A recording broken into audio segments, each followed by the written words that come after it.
Alright, welcome to episode 1 of Parkour Shoe Reviews.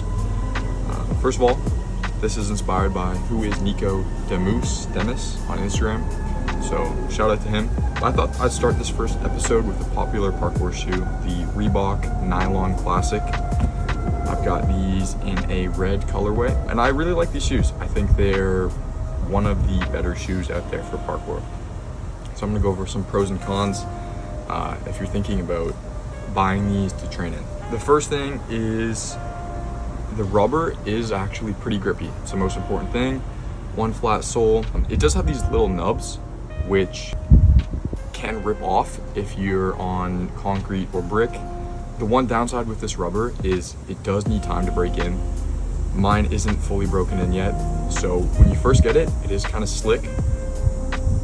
If you train in them for a couple days, then the rubber will break in and get pretty grippy and good. So the next thing is the cushioning. I didn't actually look up the stats on the shoe, but it actually does have a decent amount of cushioning on the midsole. It is ideal for me. I like a little bit more of a cushioned shoe.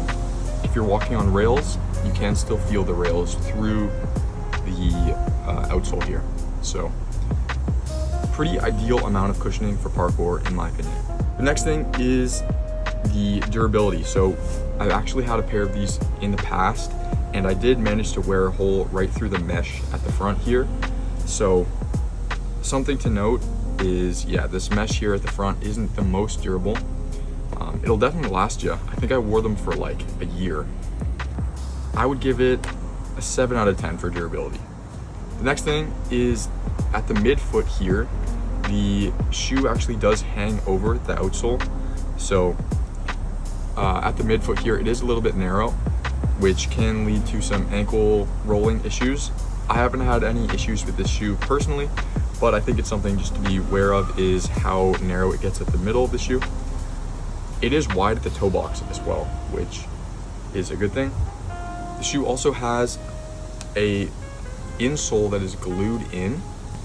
I would say that's a negative for sure. If you want to rip them out and put in something like an FP insole, then it's going to be harder to do. You're going to have to actually rip it out of the shoe. And then lastly, I found these shoes to be pretty warm. So the actual material for the inside of the shoe is almost like a carpet, and I found it to be pretty warm. So, you know, if you're training somewhere where it's really hot, your feet might get a little sweaty. It's gonna happen in any shoe, but I found the shoe to be pretty warm. So maybe something to think about. And then lastly, I think the design of the shoe is pretty cool.